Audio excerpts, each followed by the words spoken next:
Assalamualaikum warahmatullahi wabarakatuh. Salam waras dari saya. Jumpa lagi bersama saya Vicky Arya di channel Bisul Pecah TV, bicara solusi perkara cara hidup. Nah, seperti biasa, setiap manusia pasti memiliki masa lalu, dan setiap orang pasti memiliki masa lalu yang berbeda-beda, permasalahan keluarga, berbisnis, dan bahkan permasalahan dalam karir. Nah, pada kali ini merupakan hari yang sangat spesial bagi saya, yang tentunya kita diperbolehkan ya untuk main-main ke sini. Dan jujur, sebenarnya baru kali ini saya membuat konten saya sendiri yang paling grogi. Karena biasanya kita bikin konten sama pengusaha-pengusaha muda gitu ya kan, yang sukses dari nol. Tapi kali ini spesialnya saya datang dan berkunjung ke rumah salah seorang qori internasional yang saat ini menjadi imam di Masjid Islamic Center Kabupaten Rokan Hulu, dan suatu kebanggaan bagi saya, terkhususnya buat tim-tim dari Bisul Pecah TV, bisa mewawancarai beliau yang saat ini sudah ada di samping saya. Assalamualaikum Ustadz. Waalaikumsalam warahmatullahi wabarakatuh. Alhamdulillah, sehat Ustadz ya? Ya, benar. Alhamdulillah. Oke, baik. Ustadz Haji Indra Gunawan, yang sama-sama mungkin seluruh masyarakat Kabupaten Rokan Hulu sudah tahu siapa beliau. Ya, seperti saya sampaikan tadi, sudah menjadi qori internasional dan menjadi imam besar di Masjid Islamic Center Kabupaten Rokan Hulu ya. Baik, pertanyaan pertama Ustadz. Ustadz Indra ya, tentunya untuk menggapai titik menjadi qori internasional pasti ada awal. Titik awalnya menjadi seorang qori itu kapan tuh Ustadz? Baik. Bismillahirrahmanirrahim. Alhamdulillah, wassalatu wassalamu ala rasulillah wa ala alihi wa sahbihi wa man wala. Pertama, ya alhamdulillah diberikan bakat di bidang seni suara ya, dan ya lebih spesifiknya lagi seni membaca Al-Quran kan. Luar biasa. Jadi awalnya memang prestasi internasional itu berawal dari sejak sudah alang melintang dari anak-anak sebenarnya. Oh, dari anak-anak sudah mulai ya, gitu. Anak-anak. Kira-kira dari SD, SMP? Ya, dari SD kelas 4. Kelas 4 SD sudah mulai? Ya, kelas 4 sudah ikut lomba. Dan sejak kelas 4 itu SD, persisnya tahun 87, 88 kalau nggak salah. 87, 88 saya waktu itu belum lahir Ustadz. Nah, itu sejak itu ya setiap tahun terus gitu. Ikut ya, kompetisi itu ya. Ya, setiap tahun ikut. Ya dengan modal bakat itu, kemudian orang tua juga mendukung. Ditambah lagi dengan ya guru-guru juga, guru yang apa namanya, yang mengasah bakat itu. Ya sampai akhirnya ya prestasi demi prestasi, ya namanya lomba, ya ada menang ada kalah. Ada menang ada kalah, itu hal yang biasa gitu. Pertama kali Ustadz ikut kompetisi ini Ustadz, langsung menang atau enggak gitu? Ya menang dari awal, cuman mentok di provinsi. Oh, mentok di provinsi waktu itu. Berarti kan tingkat kecamatan, kabupaten udah lewat ya Ustadz ya. Sampai ke tingkat provinsi, mentok di situ. Itu di tahun berapa tuh Ustadz? Tahun saya kelas 4 SD itu tahun 88 loh. Pertama karena usia masih kecil, kemudian pengalaman belum ada. Oh, pengalaman belum ada. Level itu belum ada. Sementara mungkin ya saingan-saingan yang lain itu mungkin sudah beberapa kali pernah ikut. Iya. Benar. Nah, biasanya nih Ustadz, dari kecil sudah didukung oleh orang tua untuk menjadi seorang qori yang tentunya di kafilah dari kecamatan masing-masing gitu Ustadz. Basic dari keluarga emang seorang qori atau gimana Ustadz? Iya, memang awalnya itu memang inspirasi dari orang tua. Oh, dari orang tua? Orang tua perempuan. Oh. Jadi kebetulan ibu itu qoriah juga, dan prestasinya ada lah prestasinya sampai tingkat kabupaten kalau saya nggak salah. Alhamdulillah. Waktu dia masih remaja. Masih remaja ya. Jadi itu rupanya berpengaruh juga ke anak-anaknya, terutama saya, karena mungkin karena sehari-hari ibu itu hobinya itu, jadi saya pun mau nggak mau harus mendengar itu. Iya. Mendengar ibu itu setiap hari Mengaji gitu ya. Yang hal yang paling sering saya dengar itu ya itu di rumah. Jadi akhirnya itu lengket diingatan gitu. Nah, ada dong ya salah satu qori yang didengarkan menjadi panutan Ustadz, itu bisa dikatakan idola Ustadz qori internasional atau qori nasional, itu siapa tuh Ya Ustadz? sebenarnya banyak.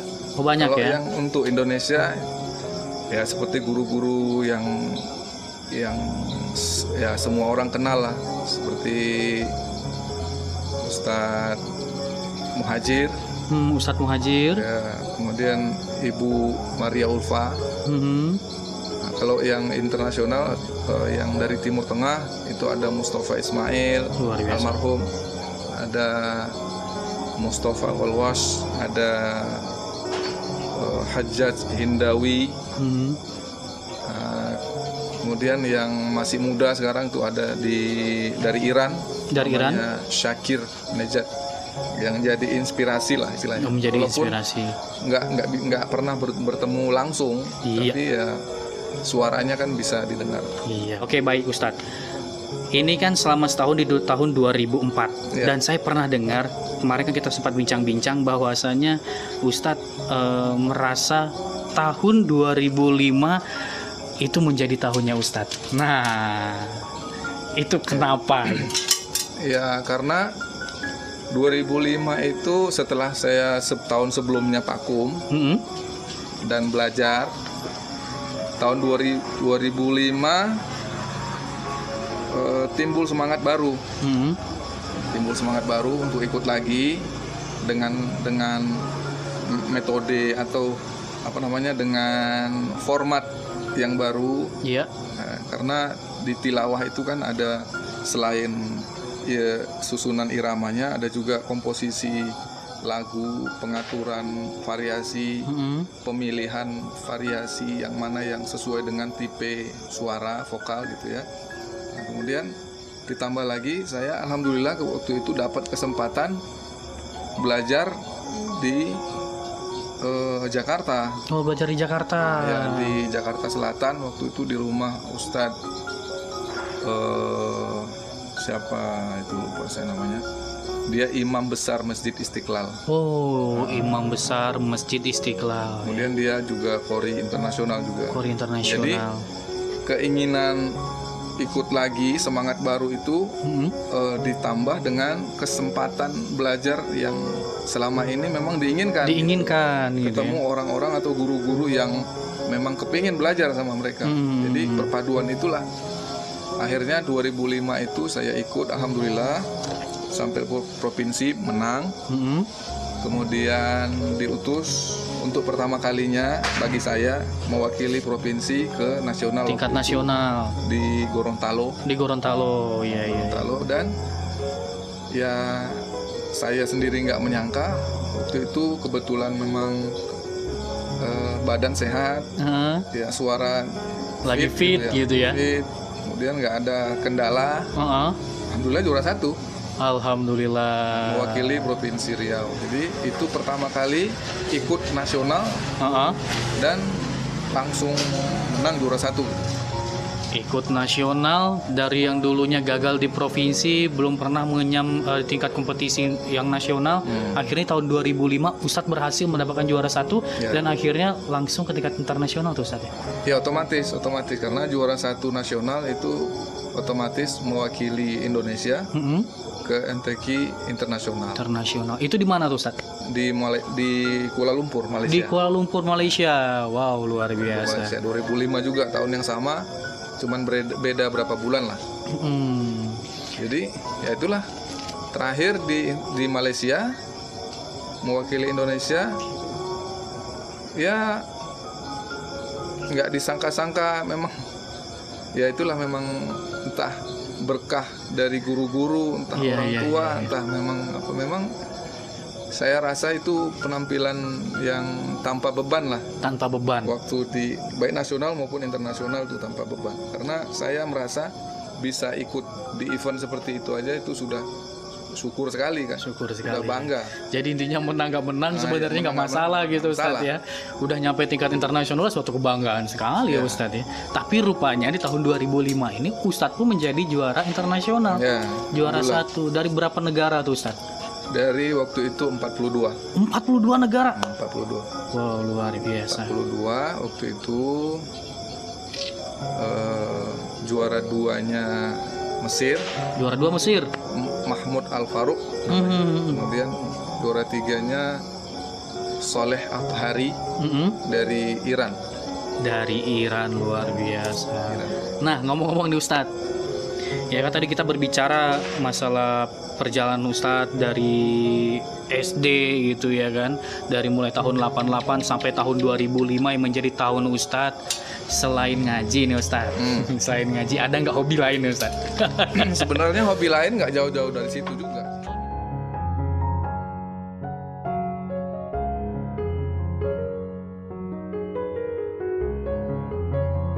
Jalan di kafe apa gitu. Jadi saya kepingin lah ada moge ini parkir di masjid gitu. Kawan moge-moge ini parkirnya di masjid juga Nah, Ustadz. boleh juga. Jadi kita